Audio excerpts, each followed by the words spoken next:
ለ2018 የአንድ ጀንበር የችግኝ ተከላ ስርዓት በሰላም አደረሳችሁ።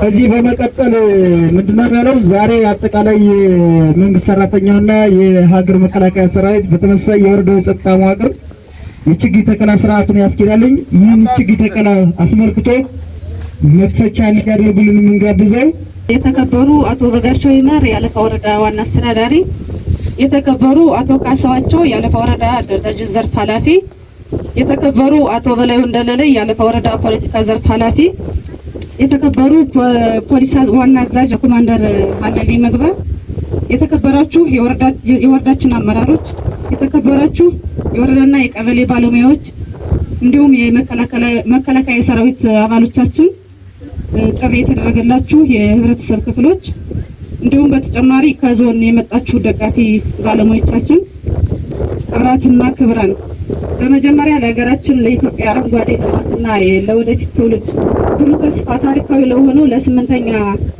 ጊዜ ለሚከበረው የአንድ ቀን ብሩህ ተስፋ ለሆነው የችግኝ ተከላ መርሃ ግብር እንኳን በደህና መጣችሁ ለማለት እወዳለሁ። በመቀጠል ዛሬ የምንተክላት እያንዳንዷ ችግኝ ለምድራችን ህይወት፣ ለአየራችን ጥራት፣ ለአፈራችን ለምነት የምንሰጠው ታላቅ ዋስትና ነው። በተጨማሪ ዛሬ የምናፈሰው ትንሽ ላብ ለሀገራችን ከአየር ንብረት ለውጥ አደጋ የሚታደግ የውሃ ምንጮቻችንን የሚያጎለብት ለአካባቢያችን አዲስ ውበት የሚያበስር ታላቅ አሻራ ነው። የአንድነታችን የህብረታችን እና ለአካባቢያችን ያለን ቁርጠኝነት የሚያሳይ ትልቅ ማረጋገጫ ነው። ስለሆነም በፍቅርና በደስታ እንትከል፣ እያንዳንዱን ችግኝ በጥንቃቄ በተስፋ እንትከል በሚል መሪ ቃል በ19 የተከላ ሳይት እናከብራለን። ስለሆነም እንግዲህ በወረዳ ደረጃ የምናከብረው በአጸደ ማርያም ቀበሌ ድንጋይ ጎረስ ተፋሰስ ሲሆን በተፋሰሱ ውስጥ በ24.5 ሄክታር የሚካሄድ ይሆናል። በዚሁም የሚተከሉ ችግኞች እስከ 245,360 ችግኞችን እንተክላለን። በሀገር አቀፍ ደረጃ የአንድ ቀን ጀንበር የችግኝ ተከላ ፕሮግራም ዘአጸደ ማርያም ጨምዘን አካባቢ ነው የምንገኘው በጋራ።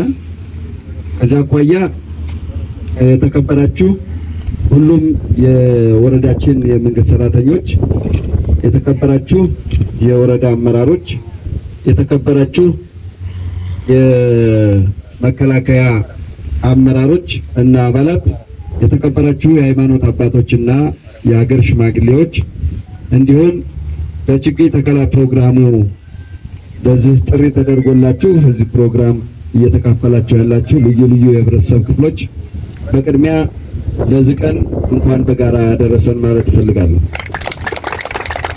በመቀጠል ዋናው የዚህ ፕሮግራም ዓላማ የአንድ ቀን ጀንበር የችግኝ ተከላ ዋነኛው ዓላማ ምንድነው? ሀገር አቀፋዊ በሆነው ዋናው የችግኝ ተከላ ፕሮግራም ላይ ሁላችንም አሻራችን አስቀምጠን የተተከለውን ችግኝ እንዲጸድቅ የማድረግ ዋናው ዓላማ ያደረገ ነው ማለት ነው። እንግዲህ የአየር ንብረት ለውጥ አለ። እሱን ለውጥ ተከትሎ ችግኝ በተከልነ ቁጥር የአየር መበከልና ሌሎች ችግሮችን እየቀረፍን እንሄዳለን ማለት ነው። የአንድ ቀን የችግኝ ተከላ ጀንበር በይፋ የተጀመረ መሆኑን አመስራለሁ። አመሰግናለሁ።